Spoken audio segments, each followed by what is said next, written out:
Assalamu alaikum everyone.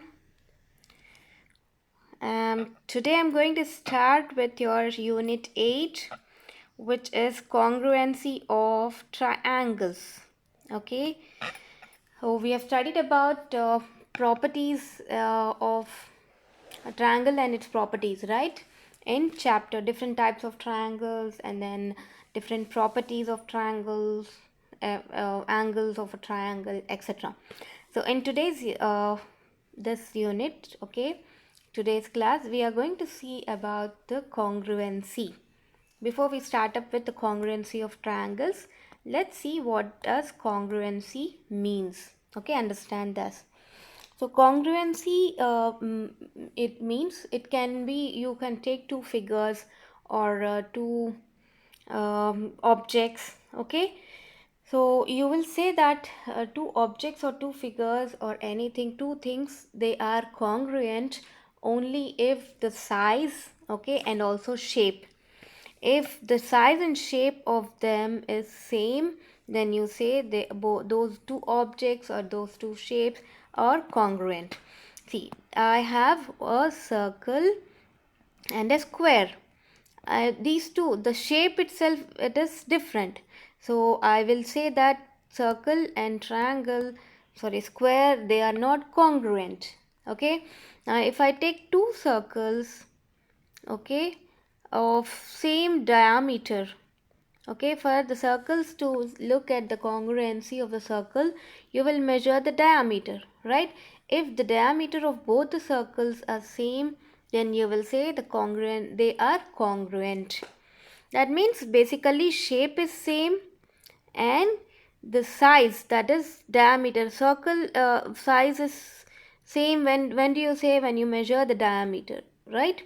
Now for square, you will measure the uh, or square or rectangle, you measure the sides, right? If the lengths of these sides, they, for them both are equal, then you'll say they are congruent. Okay, now now any object, like I have 10 rupee notes. Okay, I have two 10 rupee notes. All right, so how do I know that these two notes are congruent? How can I say they are congruent? I will just place this triangle, okay, on this, sorry, 10 rupee note I will place on this. Okay, this one I have just placed on this, like this. Okay, so what happens, it is covering the lower notes, so that means they are of same shape, we can see they are same, and also size is also same. How can we verify? Just placing that upon each other, isn't it? Now if I have 10 rupee, one 10 rupee note and other as 5 rupee note, we see that the shapes are same, right? Now we need to check whether the size is also same or no. How do you check that? I will place this 5 rupee note on this. You can observe that thus this will not be, sorry. Okay, so what do you observe when you place that this 5 rupee note on this? It will come, it will not cover up the total 10 rupee note. Okay, so this shows that the size is different. So your 5 rupee note, okay, and the 10 rupee note, they are not congruent. Two 10 rupee notes, they are congruent. Okay, whereas one 5 rupee note and 10 rupee note, they are not congruent. We can check it just by placing this 5 rupee note on top of the 10 rupee. That is 5 rupee note, it's not covering totally till the ends of 10. So that means its size is different, isn't it? So we will say these two notes, they are not congruent to each other. All right. Okay, now can you tell me, do you have any congruency of yourself? Yes. Yeah, one thing is when you look yourself in the mirror, okay, the size the shape, it's all same in the mirror, right? When you look yourself, your mirror image, so you can say your image is congruent to yourself. Okay. Now some mirrors will have like concave or concave, and different mirrors you have. So in that, sometimes your image will become big, okay, your face will become bulgy, okay, that time you will say it is not congruent. Okay. Sometimes it becomes shrink, isn't it? I hope you have observed this. Okay. So that time you will say it is not congruent, because the actual size and shape is becoming different when you look into such kind of mirrors. Okay. In the normal mirror where you look at your image, okay, normal image, that kind of mirrors will that image is congruent to yourself. Okay. I think that was the best example I could give you for the congruency of yourself. All right. So congruency is what? It is just you need to have same shape and size as well. Okay. Now let's see about the congruency of a line. Okay. The congruency of lines. So it's again you will measure it with length. Okay, shape of the lines will be the same. It we need to just check the length. If the length of this line, AB line, is 2 centimeter, and this also 2 centimeter, we will say AB is congruent to CD. So congruency symbol is this. So what is our congruency symbol? This is the symbol you need to represent for congruency. All right. uh, uh, like this with two lines. All right. Now what is the congruency of angles? So angles congruency, what will it be? I have two angles. What is angle? Angle is formed whenever a line is there, and to this line, if some other line is making an intersection, okay, at certain point, okay, so then angle is formed. Fine. So similarly it can be with any other shapes as well. So once some angle is being formed and you measure it, if after measuring, if the size of this angle is same as this, then you'll say both are they both are congruent. Okay. So if suppose this is 60 degrees and this is some 45 degrees, then you will say these two angles are not congruent. Okay. I have got one more angle shape, something like this, of two lines. It is 60 degrees, so this angle and this angle, they are congruent. All right. So the measure of angles you need to check, whereas for line you will check the size, length, okay, length of a line. And for the measure of an angle, you will check for angles to be congruent, you need to measure the angles of the lines, or anywhere wherever the angle is formed, you need to measure them. If both the measures are equal, then you will say they are congruent. All right. So congruency of a circle is how do you define? You will measure the diameter of the circle, and if it is same, you will say that they are congruent. All right. So I hope you all understood what is congruency. Okay. When does the two objects, we had seen different examples, different objects, okay, or images or figures. So these are all figures, and I have two 5 rupee notes, that is an object, I can say. And different examples we have seen of a line, of an angle. What does the congruency mean for all these things? Okay.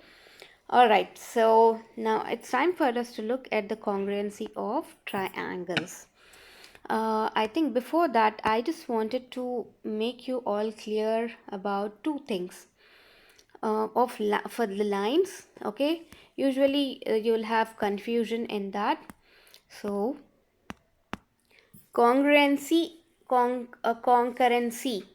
Okay, see, congruency is, I've just explained you all. Congruency,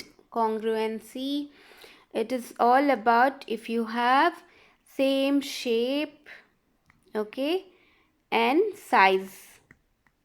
All right, now what about concurrent lines? Because when you hear about it, sometimes you feel like concurrent is same as that of congruent. Okay, they are different. Let's see, lines, we say concurrent lines or congruent lines, they are different. All right, so concurrent lines are, you'll have three or more lines passing through a single point. Okay, look at this. I have a line AB, okay, and also I have a line CD and one more line EF. All right, EF, they are all passing through a single point called O. Okay, so the single point at which these all lines are intersecting is called as point of concurrency. O is called point of concurrency. All right, so these all lines are called concurrent lines. A, B, C, D, E, F lines, they are called as concurrent lines. All right, because they are all passing from a single point, point of intersection, you call it as O. Single point, you can say, they are all passing through a single point called O. So concurrent, you will say concurrent lines only when you have three, okay, or more than three. All right, so you can have many lines passing through the single point. So all these lines are called concurrent lines. They are in a plane. It's a 2D geometry, this thing. In a plane, if all the lines are coming and passing through the single point, all those lines in that plane, you call them as concurrent lines. Okay, now you may get confused with the intersecting lines. Intersecting line mean you will have only two lines intersecting at a single point. Okay, I think intersecting lines you have already studied in this class as well, in the previous class as well. Okay, don't get confused with the concurrent lines and intersecting lines. Concurrent lines means they are going through many lines. Okay, three or more lines, they are passing through a single point. What is intersecting point lines? Only two lines, if they meet each other at a single point, that is point of intersection, you call it as intersecting lines.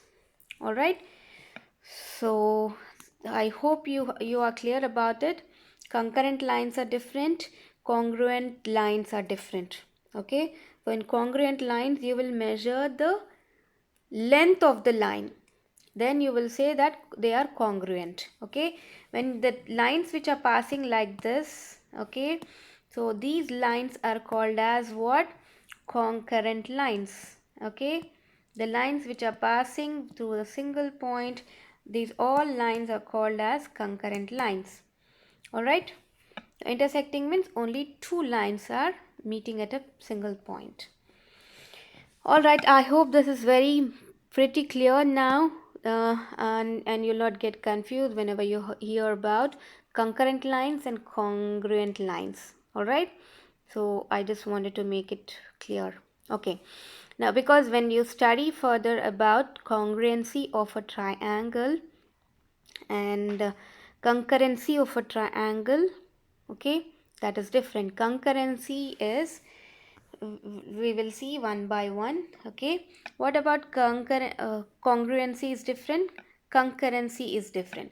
Concurrency of a triangle is what we have studied about, what's that, your altitude and median, right? So how did we draw the median?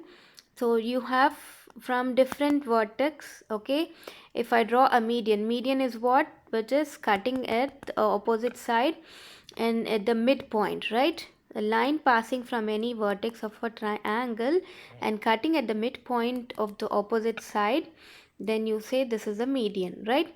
So this is one more median and this is one more median, right? So what is happening? Three lines, okay, three medians basically, which are lines, are cutting, we have drawn it, and they are meeting at what one point. What was this called? This was called as centroid, right? So concurrent lines of a triangle are the medians which we are drawing, okay, and they are meeting at a point called as centroid, that is the center of the triangle, okay. So the centroid is a point of concurrency where the three medians of a triangle intersect, okay. So this is about the concurrency of a triangle. Alright, so basically concurrency is what? Three or more lines passing through a single line, a single point. So here three lines are passing through a single point called centroid. So this is of that of a triangle. So triangle की का जो center of point है, that is G, we will represent this with G. That is the point of concurrency of what? Three medians, isn't it? Of a triangle. All right, so I hope this is clear. If you have any doubt again regarding these points about congruency and concurrency, okay, congruency and concurrency, all right, you can just get it cleared in the class. These two are different, all right, concurrent, congruent. All right, repeat these words if you're getting confused, and just you can see now in this unit further about the criteria or for the triangles to be congruent, that is congruency of triangles. This chapter is mainly about congruency, okay. Now since normally we get confused with the congruency and concurrency, I have explained it clearly, the difference between them. All right, now let's move on to the main topic of this unit, that is the criteria for congruency of triangles. You have three criteria for the congruency of triangles, okay. The first is SSS, that means, what's the time? I think we will stop till here. I'll just tell you what are the three criteria. SSS means side, side, side. Second is side, angle, side. And third is angle, side, angle. Okay, we will look about this in depth in the next video, inshallah. Okay, until I meet again with the new video, assalamu alaikum wa rahmatullahi.